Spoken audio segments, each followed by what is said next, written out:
사랑하는 성도 여러분, 이라고 많이 설교자가 얘기를 하는데 사랑하고 축복한다고 말하면서도 정말 사랑하는가 그 사랑을 잘 모르겠습니다. 물론 일단 사랑한다고 던지면 사랑이 그쪽으로 흘러가기는 합니다. 그래서 의지적으로 사랑한다고 말하고 내 마음을 사람들에게, 여러분에게 이끌어가는 것이 맞고요. 그러나 진짜 사랑할 때 퍼주려고 아껴두고 있다, 말도 아끼고 있다, 이거는 잘하는 것일까 생각을 해보게 됩니다. 사랑한다는 말을 아끼세요? 이거 표현의 방식이기 때문에 그런 걸 합니다만은 의도적으로 계속 그런 말들을 해주는 것도 우리에게 참 필요한 것 같습니다. 그래서 우리 서로 인사를 해보겠습니다. 우리 4가지 인사법 아시죠? 나중에 얘기할 기회가 있으면 좋은 텐데, 미고 사축, 미안합니다, 고맙습니다, 사랑합니다, 축복합니다. 이게 말버릇 같지만 이것이 우리 가운데 계속 나타나면 좋을 것 같아요. 한번 인사해 볼게요. 4가지. 시작. 미안합니다, 고맙습니다, 사랑합니다, 축복합니다. 오늘 설교 본문은 평소처럼 이제 매일 성경 큐티 본문 기준으로 했는데 아가라는 특별한 본문을 골랐어요. 제가 목회 인생에서 아가를 설교한 적이 있는가 가만히 생각해 보니까 없는 것 같기도 하고 잘 기억이 안 나는 것 같습니다. 굳이 설교할 필요가 있나? 그러기도 하죠. 오늘 저에게도 특별한 도전이 되기도 합니다. 성경 공부 느낌도 있고 사랑 이야기를 좀 살펴보려고 합니다. 아가는 영어로 Song of Songs라고 해요. 딱 저의 성경이네요. Song of Songs. 가장 아름다운 아가, 아름다울 아자인가? 그렇죠? 아가, 아름다운 노래라는 뜻이죠. 우리가 흔히 아가서라고 부르잖아요. 사실은 아가예요. 아가서가 자꾸 입에 너무 붙었어. 아가서. 아가. 왜냐면 그 안에 이 이름이 그 책이라는 느낌 다 그 내용이 있어요. 그래서 아가라고 불러야 되는데 좀 어색하긴 하죠. 잠언을 잠언서라고 안 하잖아요. 잠언 그 자체가 책이니까. 그리고 사도행전도 사도행전서가 아니죠, 그렇죠? 행전 자체가 행동을 써놓은 그런 책이니까. 이 책은 솔로몬이 기록한 사랑 이야기다, 이렇게 얘기를 합니다. 남녀간의 순결한 사랑이기도 하고 사실은 그런 얘기도 가득 차 있죠. 그리고 그것을 그리스도와 교회 사이의 사랑을 상징하는 것으로 이해하기도 합니다. 이게 하나님의 말씀으로 인정받은 것 자체가 바로 그것이죠. 바로 그 남녀간의 순결한 사랑 자체가 그리스도의 사랑, 하나님의 사랑을 우리에게 보여주고 있다는 것을 많은 분들이 깨달았기 때문에 이것이 하나님의 말씀이다라고 인정하게 된 것이죠. 어쨌건 하나님은 사랑이시죠. 수많은 하나님의 성품이 있죠. 정의로우시고 은혜로우시고 다 좋은데 하나를 탁 찍어라 그러면 사랑이다라고 말하는 거죠. 그런데 그 사랑의 이야기를 하는 아가를 읽다 보면 살짝 어려운 점이 부딪히게 됩니다. 읽어보신 분은 계시겠지만 읽어보다 보면 무슨 내용인지 잘 몰라요. 일단 사랑 얘기는 맞아. 사랑한다, 님 얘기 나오고 아까 비둘기 같다, 이런 다 좋은데 뭐가 문제냐 하면 너와 나는 이렇다, 너는 이렇다, 이런 얘기는 나와 있는데 누가 말하는지 헷갈려요. 아까 새 한글 성경 번역에는 이제 가로치고 여인, 남자 이렇게 돼 있어요. 근데 실제로 히브리 본문에서는 그게 하나도 안 돼 있어요. 그냥 쭉 돼 있어요. 그래서 이게 여인인지, 여기에 나는 누구지? 여기에 너는 누구지? 굉장히 헷갈려요. 이게 바로 고대 히브리 시문학의 아주 독특한 특징이라고 해요. 화자를 굳이 밝히지 않고 흐름과 느낌을 따라서 쭉 기록하는 거죠. 약간 이해가 되기도 해요. 뭐냐면 우리 시도 그렇잖아요. 국어 시간에 시험 볼 때 가장 힘든 게 시잖아요. 여기에 주어는 누구인가? 주어가 안 써 있어. 시에. 그렇죠? 막 찾아야 돼. 그리고 또 비슷한 말로 여기에 화자는 누구인가? 자기가 누군지 밝히지 않아. 그리고 쫙 기록돼 있어. 물론 아름답고 참 좋은데 누구십니까? 그러면 대답을 안 하는 거야. 이 시가 나를 향해서. 그런데 그거는 이제 저자가 그 안에 감춰놓은 것도 있고 우리는 또 각자의 방식으로 화자를 내가 발견하게 되는 거죠. 그게 시라는 거잖아요. 그러니까 참 독특하면서 저로서는 참 어려웠어요. 제가 이과인데 시를 처음에 봤을 때 너무 답답한 거예요. 왜 답을 안 주냐고. 왜 주어가 없어. 짜증나. 이렇게 된 거죠. 나중에 그걸 깨닫게 됐지만 그 묘한 그 문학 장르가 바로 시라는 거죠. 그래서 이 고대 히브리 시문학은 특별히 화자를 밝히지 않으려고 해요. 누가 말하는지 알지 못하게 시가 흘러가요. 그런데 그 모호함이 오히려 시인이 가진 감정, 사랑의 경계를 허물고 서로를 넘나드는 사랑의 흐름을 만들어 가게 된다라고 해요. 그래서 어떤 주석가는 이렇게 말해요. 아가는 의도적으로 열려있는 책이다. 그 모호함이 오히려 모든 사랑의 관계를 담는 그릇이 된다. 오, 그럴 수도 있겠다. 묘하게 설득이 되죠. 주어가 특정되지 않아서 읽다 보면 누가 말하는 건지도 모르고 그냥 읽게 돼요. 누군지 몰라. 하지만 그 안에서 사랑하는 이와 사랑받는 이가 존재한다는 거죠. 사랑이 서로 경계를 넘나들고 있는 것을 우리는 발견하게 되고 문학의 형식이 내용과 의미를 지배하면서 그 사랑을 읽는 독자에게 그 사랑의 모호함, 경계의 모호함이 더 크고 더 아주 대단한 사랑으로 우리에게 다가오게 되는 것입니다. 결국 남는 것은 사랑을 했다는 경험과 흔적, 사랑을 주고받은 그 흐름이 남는 거죠. 누군가는 그 안에서 사랑을 했고 누구는 사랑을 받게 됩니다. 어떻게 보면 우리의 관계도 그런 것 같아요. 뭐 사랑해요, 뭐 사랑 말을 안 해도 그 자체만으로도 그냥 우리가 서로 흘러가는 거죠.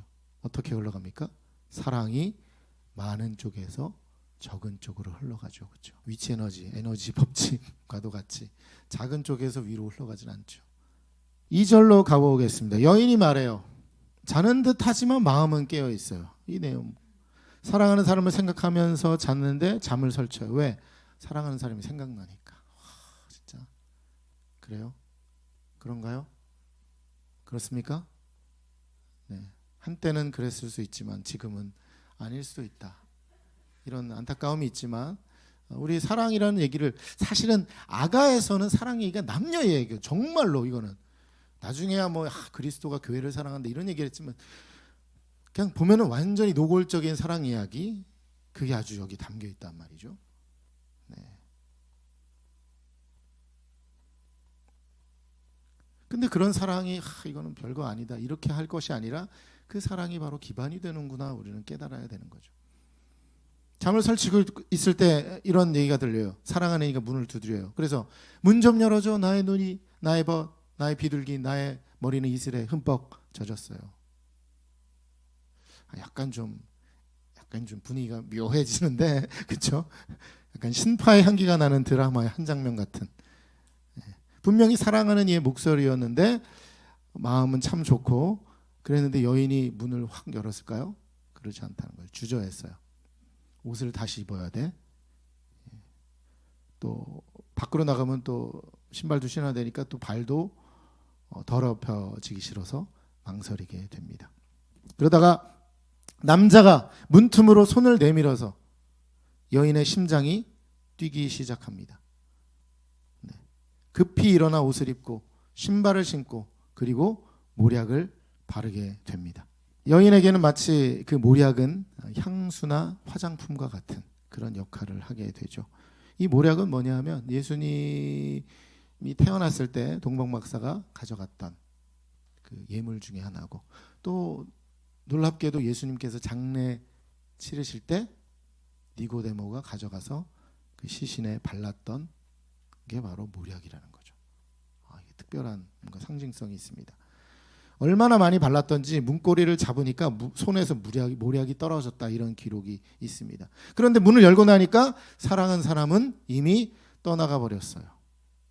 아무리 찾아도 대답 없어요. 그래서 여인은 사랑하는 이를 찾아서 동네를 다니는데 동네 다니다 보니까 거기에 막 지키고 있는 파수꾼이나 이런 사람들이 그 여인을 보고 희롱을 하는 거죠.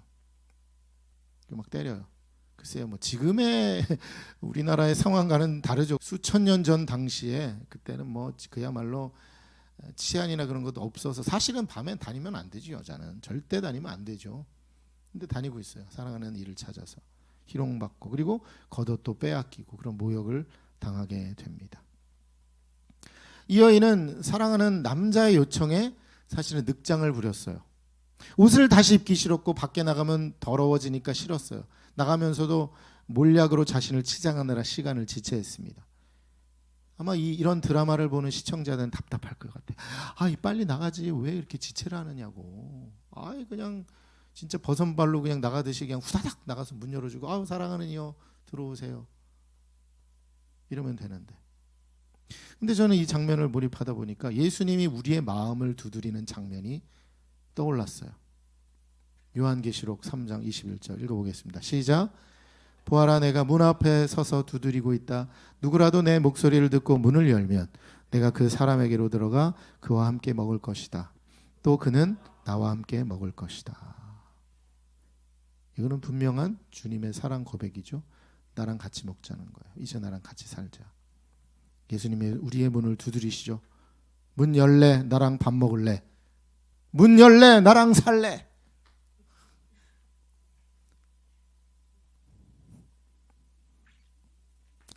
아가의 여인은 주저하다가 사랑을 놓쳤습니다. 우리도 그렇게 놓치는 것은 아닌가 생각을 해요. 근데 저는 이게 떠올라서 마치 그 사랑하는 이가 문 두드리고 왔습니다라고 얘기한 것이 예수님이 두드린 것 같은 느낌이 들었어요. 우리 그 놓친 거 아닌가. 나를 치장하느라, 그렇죠? 모략을 발라. 나 오늘 몸에서 냄새가 안 좋은데 발라서 내 냄새를 감추려고 하고 막 이런. 근데 예수님은 그냥 있는 그대로 받아들이기를 원하시잖아요. 근데 우리는 그렇게 치장하다가 시간을 놓쳐버릴 것은 아닌가 생각을 하게 됩니다. 그리고 이 여인은 모략을 몸에 바르죠. 그리고 이 여인은 겉옷을 빼앗기고 모욕을 당합니다. 근데 이걸 또 잘 보니까 예수님의 모습인 것 같은 거예요. 모략은 동방박사가 예수님께 드렸고 예수님의 장례 때 쓰였고 예수님은 매를 맞고 겉옷을 빼앗기며 모욕을 당하셨죠. 사실 그러면 전 그런 생각이 있어. 논리적으로 보면 아니다. 왜냐하면 두드린 사람이 예수님인데 지금 여인이 지금 예수님처럼 하면 안 되지라고 했는데 감사하게 여기는 시구나. 이게 누가 주어인지 누가 화자인지 누가 주인공인지 알 수 없이 모든 것이 마치 짬뽕되어 있는 상황에서 그 안에서 필요한 것은 사랑이 오가고 있는 사랑의 흐름이라는 거죠. 논리적으로 보면 이분은 예수님이고 이분은 우리여야 되는데 또 바뀌었어. 그러나 시적인 호용 안에서 우리의 이미지 속에서는 저의 이미지 속에서는 특히 예수님께서 이 안에서 살아계시는구나라는 것을 저는 느끼게 되었습니다. 여인이 사랑을 놓치고 예수님처럼 본인이 모욕을 받았지만 바로 우리가 예수님을 놓치고 예수님께서 모략을 바르시고 예수님께서 모욕을 당하신 것처럼 사실 예수님도 겉옷을 빼앗겼잖아요. 진짜 십자가에서. 너무 이게 그렇게 잘 맞아떨어지는 것 같은 시적인 장치를 보게 됩니다.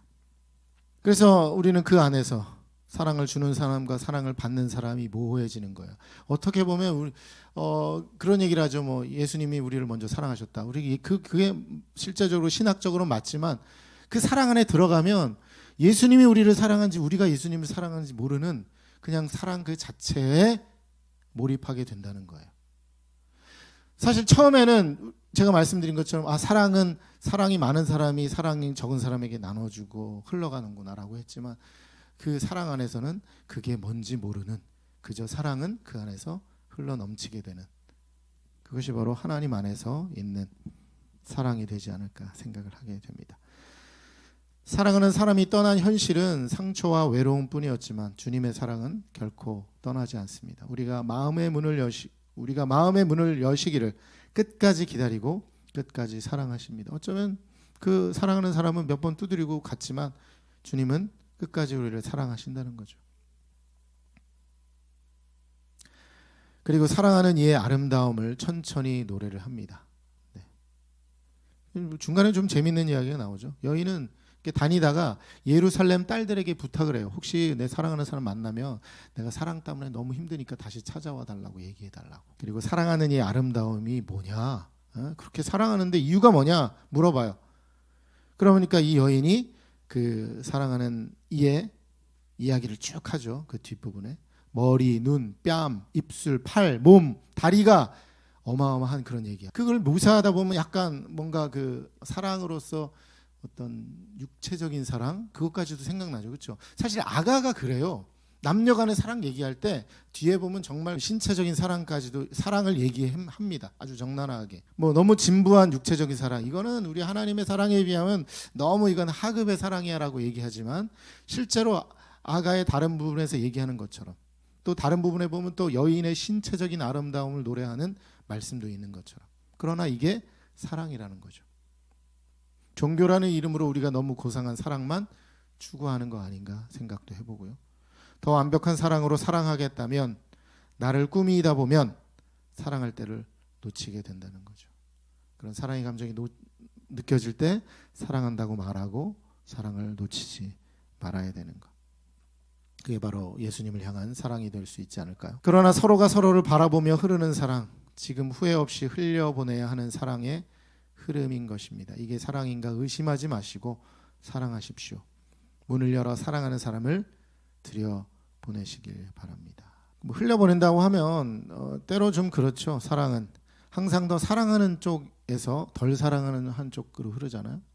그래서 사실 이렇게 이성 교제를 할 때도 누군가는 더 사랑하는 것 같아. 그래서 내가 되게 에너지가 있고 할 때는 괜찮아. 막 퍼주는 것도 괜찮은데 어느 날 내가 너무 힘들고 어려운데 내가 퍼주고 있어. 그러면 억울하죠. 왜 내가 맨날 이렇게 줘야 하나? 왜 쟤는 나한테 그렇게 안 주나? 왜 나만 이렇게 너무 많이 줘야 되나? 지금 힘들 땐 또 나도 받고 싶은데 이런 생각도 하게 됩니다. 그러나 주님은 우리를 늘 더 사랑하셨습니다. 그래서 우리에게 다가오셨고 그리고 오늘도 여러분의 마음의 문을 두드리고 계십니다. 여러분은 보이지 않는 문이 여러 개 있을 수도 있어요.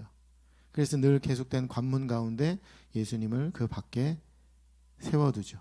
예수님 오늘은 여기까지만 오세요. 오늘은 여기까지 오세요.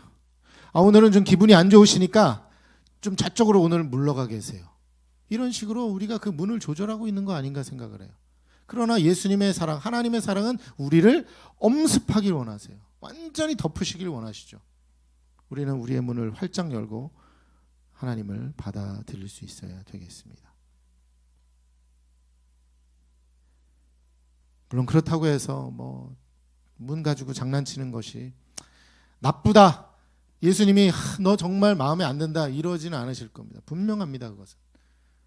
하지만 속히 그 문을 활짝 열 수 있도록 늘 마음의 준비를 해야 되겠습니다. 이 신비로운 사랑으로 여러분을 초대합니다.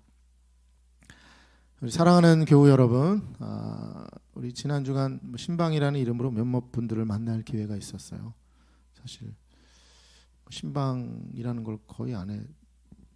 뭐 만나기는 했는데 이게 신방이다 이런 얘기는 처음 해본 것 같아요. 저에게도 뭐 감격스러운 시간이었습니다. 한 분 한 분 만나서 대화를 나누다 보니까 정말 우리 사랑스럽고 귀한 분들이구나. 예전에 있을 때는 뭐 사람들이 너무 많아가지고 뭐 너무 사람 치이는 거예요. 그렇죠? 제가 맡은 교구만 막 한 1,500명 되니까 만나지 못한 교구 식구들도 있고 그랬었는데 개척하고 나서 한 분 한 분이 너무 귀해지고 또 뭐 그렇다고 해서 귀해서 그런 것이 아니라 실제로 만나고 나니까 정말 보배롭고 존귀하다. 이 하나님 그 찬양 있잖아요, 그렇죠? 내가 너를 보배롭고 존귀하게 여기노라. 이 하나님의 고백이 저에게도 느껴지고 저도 그런 하나님의 사랑처럼 사랑해야겠다 이런 마음을 갖게 되어서 여러분을 더 깊이 사랑하게 된 한 주간이었습니다. 우리는 예배 중에 서로 사랑하고 축복한다고 고백하죠. 하지만 솔직히 하나님을 믿는 믿음의 가족이라는 거 외에 서로를 특별한 특별한 이유가 많지는 않습니다. 가족도 그런 것 같아요. 일반적으로 우리도 믿음의 가족이라고 얘기하지만 가족도 그래요. 가족이라서 사랑하는 것이 아니라 시간이 흐르면 흐를수록 더 사랑하려는 노력이 필요한데 시간이 흘러가지 않고 고여버린다면 가족이라는 이름만 남고 마음은 멀어지게 되는 것이죠. 저는 우리 오름직한 동산교회 믿음의 가족들이 그렇게 되지 않기를 바라고 함께 예배드리면서 더 사랑하고 함께 식탁을 나누면서 더 사랑하고 하나님의 사랑이 우리 안에 자연스럽게 흘러가기를 바랍니다. 우리는 하나님의 가족이라는 이 자체만으로서 우리의 사랑을 쏟아 부을 만한 충분한 가치가 있다. 또 저도 그렇고 여러분도 자격이 있다. 저는 그렇게 생각을 합니다. 가장 중요한 것은 먼저 하나님의 사랑이 여러분에 흘러야 되겠죠. 흘러서 그것을 나눠야 되겠습니다. 그리고 때로 다른 이보다 내가 더 사랑한다고 느낄 때 주저하지 말고 그 사랑을 흘려보내주세요. 내 먼저 받고 나서 흘려보내주겠다 하지 마시고 흘려보내주시기 바랍니다. 그러면 또 채워주죠. 그렇죠? 주님 말씀하셨잖아요. 넘치도록 해라. 그러면 내가 더 채워주겠다. 말씀하시는 것이 바로 사랑입니다. 사랑은 주저하다 보면 놓치고 말죠. 우리 교회는 사랑이 흐르는 예수님의 몸이라고 생각합니다. 때로는 사랑이 막히기도 하겠지만 하지만 그것 또한 성장의 기회라고 봅니다. 막혔습니다. 주님 사랑하게 해주세요. 돌파하게 해주세요. 성장하게 해주세요. 내가 흘려보낸 사랑이 때로 거부당할 때가 있어요. 하지만 괜찮습니다. 내 사랑이 더 크기 때문에 상대방의 사랑은 아직 작을 수 있어요. 그것을 받지 못할 사랑이기도 하죠. 그러나 포기하지 마십시오. 예수님처럼 기다리시고 그러면 언젠가 그 사랑은 반드시 열매를 맺을 것입니다. 저도 여러분에게 사랑을 흘려보내겠습니다. 마치 영원히 사랑할 것처럼 흘려보내겠습니다. 그 사랑이 혹시 멈추더라도 아깝지 않을 만큼 온 힘을 다해 흘려보내야 되겠습니다. 우리 주저하지 말고 쏟아 부으면 되겠습니다. 왜냐하면 예수님의 사랑이 저에게 흘러 들어왔기 때문에 여러분에게도 흘러 들어갔을 거예요. 그걸 믿으시고 확신하신다면 보내고 나누는데 주저하지 않을 것이라 믿습니다. 기도하겠습니다.